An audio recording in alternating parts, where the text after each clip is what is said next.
क्या आपको मालूम है कि 8.5 अरब रुपए खर्च करके बनाया जाने वाला फार्मूला वन ट्रैक सिर्फ एक छोटे से फ्लॉ की वजह से आज बिल्कुल नाकारा पड़ा हुआ है। और 95 अरब रुपए खर्च करके बनाया जाने वाला एयरपोर्ट सिर्फ 9 लाख रुपए में क्यों बेच दिया गया। ज़ेम टीवी की वीडियोस में एक बार फिर से खुशामदीद। नाजरीन, आज आप दुनिया के चंद ऐसे मेगा प्रोजेक्ट्स के बारे में जानेंगे जिनको बनाने के लिए तो अरबों डॉलर खर्च किए गए थे, लेकिन आज उनको कोई इस्तेमाल करना भी पसंद नहीं करता। तो आइए शुरू करते हैं। Number 5, Valencia street circuit. ये है फार्मूला वन स्ट्रीट रेसिंग में इस्तेमाल होने वाला ट्रैक जो वेलेंसिया स्ट्रीट सर्किट के नाम से पूरी दुनिया में मशहूर हुआ करता था। 100 मिलियन यूरोज यानी 8.5 अरब रुपए खर्च करके स्पेन की सिटी वेलेंसिया में ये ट्रैक सिर्फ एक ही साल में बना लिया गया था। पहली नजर में ये रेसिंग ट्रैक सबको काफी अट्रैक्ट करता था, क्योंकि ना सिर्फ ये वेलेंसिया के पोर्ट के बीच में से गुजरता था, बल्कि इसका 140 मीटर सेक्शन एक खूबसूरत स्विंग ब्रिज पे भी बनाया गया था। इस ट्रैक के एडवांस्ड फीचर्स देखकर फार्मूला वन ने यहाँ 7 सालों के लिए यूरोपियन ग्रैंड प्री करने का ऐलान किया,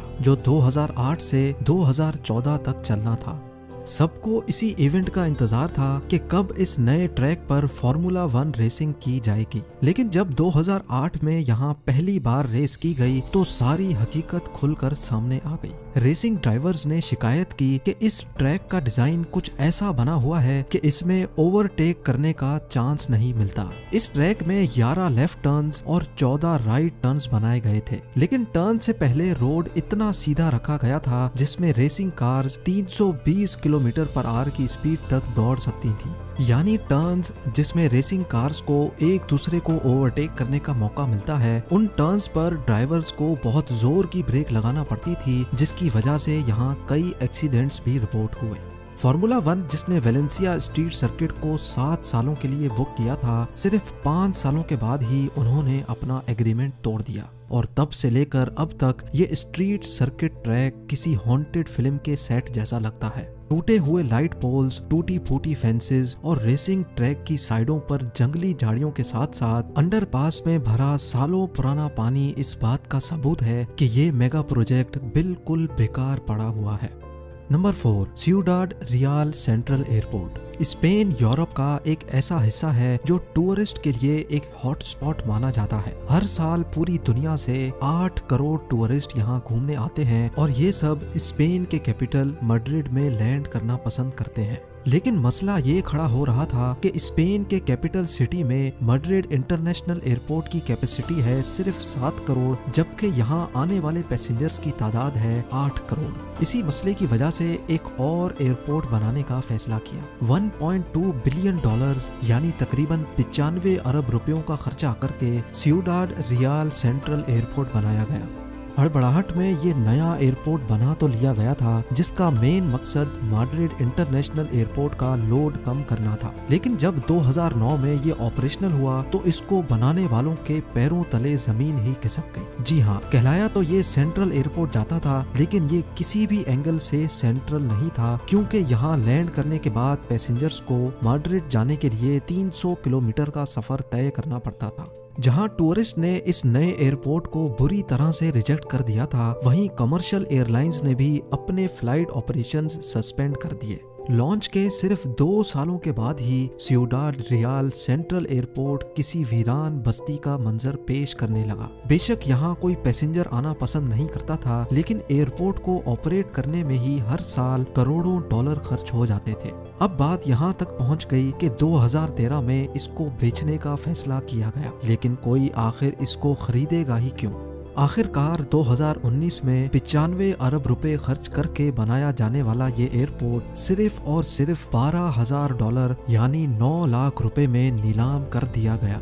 number 3, interstate H3 highway. US की स्टेट हवाई में एक शहर है जो होनोलुलु के नाम से जाना जाता है। यहाँ एक 26 किलोमीटर लंबा ऐसा हाईवे बना हुआ है जो इंतहाई खूबसूरत पहाड़ों के दरमियान से होकर गुजरता है। इन नज़ारों में इतनी ज्यादा कशिश है कि यहाँ से गुजरने वाले लोग गाड़ियाँ पार्क करके फोटोग्राफी करते हैं, जिसकी वजह से इस हाईवे के कई स्पॉट्स पर ट्रैफिक जैम का खदशा रहता है। ये हाईवे जो इंटर स्टेट H3 हवाई के नाम से जाना जाता है, ये खूबसूरत होने के साथ साथ काफी ज्यादा कंट्रोवर्शियल भी है।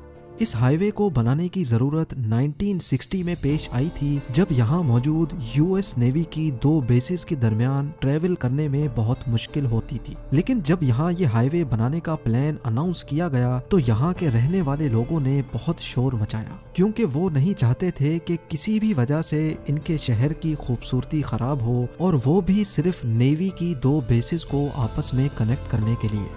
ये मामला इतना बढ़ गया कि अगले 26 सालों तक इस हाईवे की कंस्ट्रक्शन का काम रुका रहा।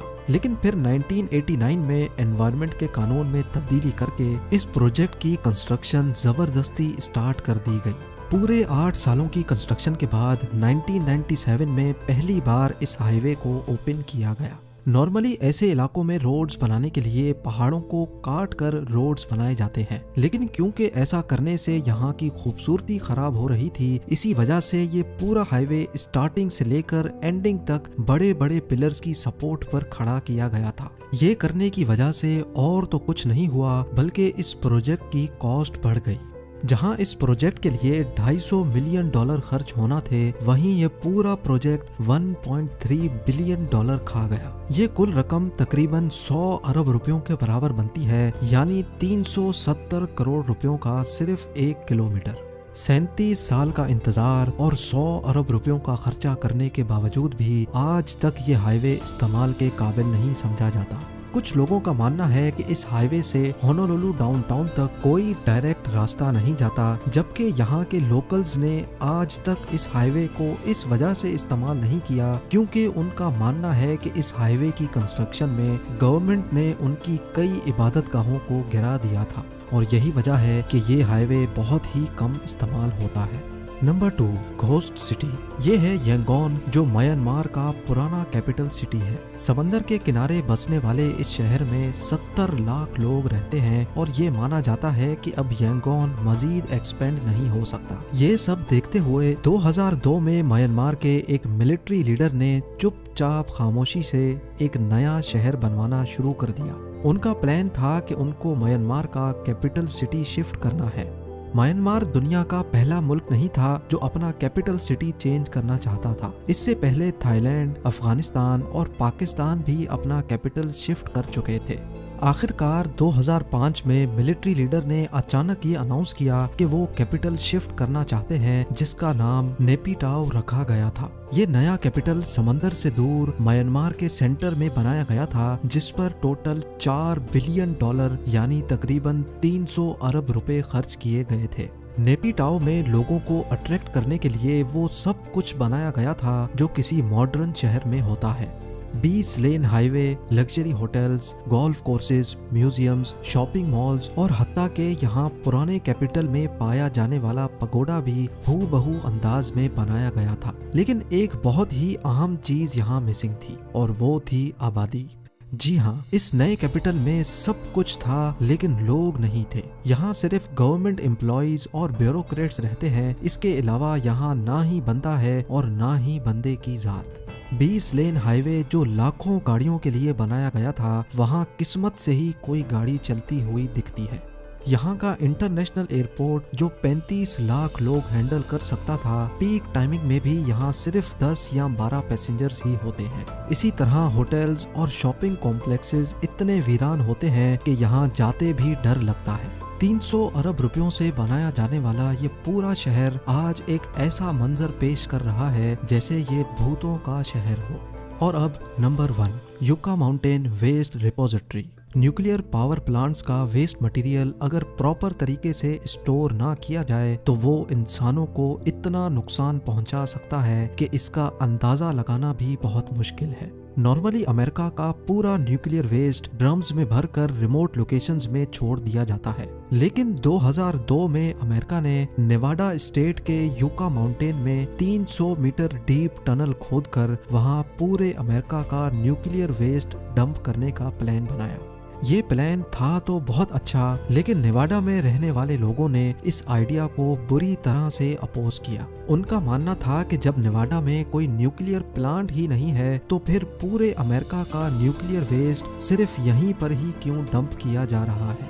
कई सालों तक ये मामला कोर्ट में चलता रहा कि आखिर यूका माउंटेन में न्यूक्लियर वेस्ट डंप होना चाहिए कि नहीं।